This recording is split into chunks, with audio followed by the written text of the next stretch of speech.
ब्रह्मा गुरुर्विष्णु गुरुर्देवो महेश्वरा गुरुर साक्षात परब्रह्म तस्मै श्री गुरुवे नमः। Happy teachers day to all my teachers and to all my students.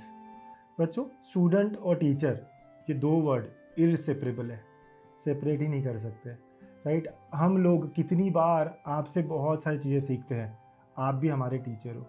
और यस, टीचर्स डे पे सबसे पहले हमारे पेरेंट्स, माता पिता, वो हमारे पहले टीचर होते हैं, राइट। उनसे हम बहुत कुछ सीखते हैं। बट आज मैं बात करूँगा हमारे एकेडमिक टीचर्स के बारे में, है ना। हमारे एक पर्टिकुलर क्वेश्चन की तरफ जाऊँगा, लेकिन पहले हमारे टीचर्स, अगर आपको याद हो, चलिए थोड़ा रिकॉल करते हैं बचपन से, है ना। जब हम छोटे थे, बहुत ही छोटे, first standard, second standard, third standard, हमारे टीचर्स बड़े प्यारे होते थे, बहुत ज़्यादा प्यार करते थे। अब बहुत ज़्यादा आराम से बात करना, फिर धीरे धीरे जब हम बड़े होते गए, धीरे धीरे हमें पनिशमेंट मिलने लगी, हमसे रूड बात करने लगे, हमको कभी कभी मार भी पड़ने लगी, है ना, राइट। वो टीचर्स का चेंज है जो स्टूडेंट के लिए ज़रूरी था। अगर आप रिकॉल करोगे तो आपके जो फेवरेट टीचर्स हैं मोस्टली वो स्कूल डेज़ के होंगे, है ना, अभी तक जो छोटे 7th 8th 9th में आपके थे, राइट। तो टीचर्स की याद हमेशा आती है, टीचर्स से बहुत कुछ सीखने मिलता है।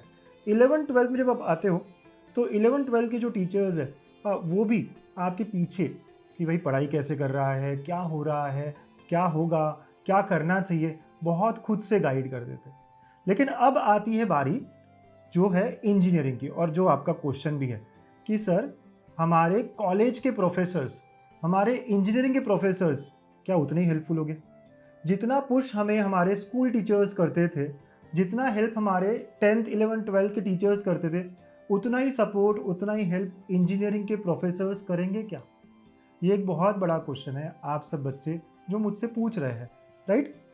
कुछ बच्चे ऑफलाइन यहाँ आए थे और उन्होंने मुझे यही क्वेश्चन किया कि सर कैसे होंगे टीचर्स, हमने सुना है कि टीचर्स को पढ़ाना नहीं आता अच्छे से, हमारा क्या होगा, राइट। हमने सुना है कि टीचर्स ठीक से बात भी नहीं करते, तो हम कैसे करेंगे, क्योंकि हमें तो बहुत आदत है हैंड होल्डिंग की, हमें तो बहुत आदत है हमारे टीचर्स से कम्युनिकेट करने की, हमारा क्या होगा सर, हम अकेले तो नहीं पढ़ जाएंगे। तो बच्चों, यहाँ मेरा आंसर यही है कि येस, टीचर्स थोड़े डिफरेंट होते हैं यहाँ पे इंजीनियरिंग में, या फिर इन जनरल कोई भी मास्टर्स या बैचलर्स डिग्री में इतना हैंड होल्डिंग नहीं करते जितना हमारा 10th 12th में हुआ है। तो यहाँ पर आपकी जिम्मेदारी बढ़ जाती है, आपको क्यूरियस रहना पड़ेगा। यस, मेरे कुछ सजेशंस होंगे आपको। First that would be curious and be enthusiastic.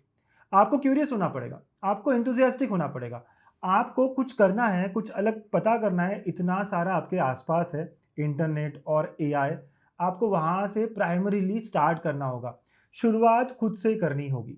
Yes, और जब आप अटकोगे, जब आपको लगेगा कि यार इसके आंसर्स मेरे पास नहीं है, तब आपको आपके टीचर्स के पास जाना पड़ेगा। एंड यहाँ सेकंड बताती है, आस्क क्वेश्चंस और लर्न टू कम्युनिकेट। आपको कम्युनिकेट करना पड़ेगा, आपको पूछना पड़ेगा अपने टीचर को कि ये ऐसा क्यों है और ऐसा क्यों नहीं है।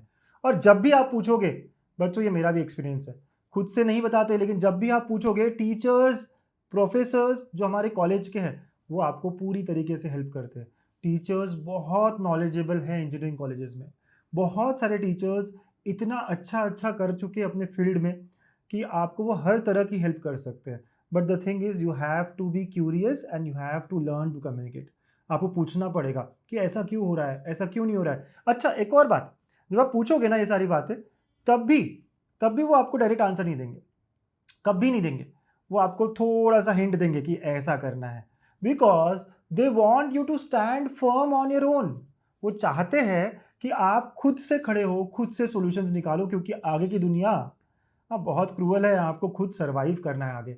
उन्हें सारे आंसर्स आते हैं, मेरे इतने सारे टीचर्स, और ये जब मैं कह रहा हूँ ना, मुझे इतनी सारी बातें याद आ रही है मेरे 4 साल की इंजीनियरिंग की, क्योंकि मैंने देखा है जब भी मेरे प्रोजेक्ट होते थे और मैं कुछ पूछता था तो वो कभी मुझे आंसर नहीं करते थे। वो कहते थे ये चीज़ सर्च कर, यहाँ से ये पढ़, कभी आंसर नहीं दिया। और अगर मैं थोड़ा पढ़कर और जाता तो फिर वो मुझे बताते कि अगली स्टेप क्या होगी। और एक्चुअली बता रहा हूँ, आज जब मैं रिकॉल करता हूँ, वही सबसे इंपॉर्टेंट था, खुद से फाइंड आउट करना। ये आपको वो सिखाते हैं, जो बहुत बड़ी चीज़ है, जो आपको यहाँ से आगे लाइफ भर काम आने वाली है, राइट बच्चों। तो टीचर्स हेल्पफुल है क्या, सपोर्टिव है क्या? मैं कहूँगा अगर आप पूछोगे, अगर आप उन तक पहुँचोगे तो पक्का वो बहुत हेल्प करेंगे, बहुत सपोर्ट करेंगे। लेकिन अगर आप ही शो नहीं करोगे अपने स्किल्स, बच्चों जो अपने इंजीनियरिंग कॉलेजेस है ये बहुत अच्छा आपके लिए ग्राउंड है to showcased your skill.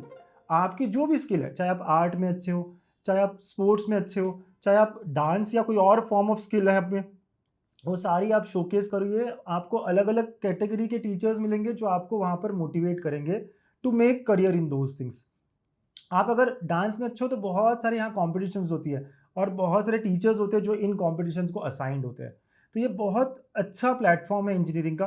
The only thing is ये बहुत अच्छा ग्राउंड भी है आपको खुद को शाइन करने का, खुद को शोकेस करने का इन ओवरऑल कॉलेज।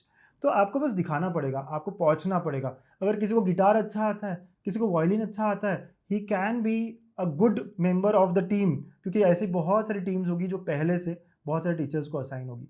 तो बस यही कहूँगा कि कोई भी तरह की स्किल हो, कोई भी तरह की हेल्प हो जो आपको चाहिए है या स्किल को इम्प्रूव करना है, एनहांस करना है, आपको इंजीनियरिंग कॉलेजेस में वर्सेटाइल टीचर्स मिलेंगे, बहुत अच्छे टीचर्स मिलेंगे। हो सकता है वो आपको बहुत ज़्यादा आपकी तरफ आकर हेल्प ना करे, एक्चुअली ना वो अपनी अपनी रिसर्च में भी बहुत बिजी होते हैं। उनका प्राइमरी काम सिर्फ टीचिंग ऐसा नहीं है, वो रिसर्च, पीएचडी, बहुत सारी चीज़ें कर रहे होते हैं। तो इसीलिए वो है ना, ऐसा नहीं कि आपको आके सारी चीज़ें बताएंगे, लेकिन जब जब आप उन तक पहुंचोगे वो आपको हमेशा एक सपोर्टिंग हैंड प्रोवाइड करेंगे, बहुत अच्छे से आपको करियर गाइड करेंगे। तो बच्चों विद दिस मेरा आंसर यही रहेगा कि you have to ask and you have to be enthusiastic. ठीक है, तो आई एम श्योर आपको इस क्वेश्चन का आंसर मिल गया होगा। आपको आगे की जर्नी के लिए ऑल द बेस्ट। और हाँ, मैं तो हमेशा आपके साथ रहूंगा। आपका गणित अंक हमेशा चारों साल आपके साथ रहेगा। All the best, thank you.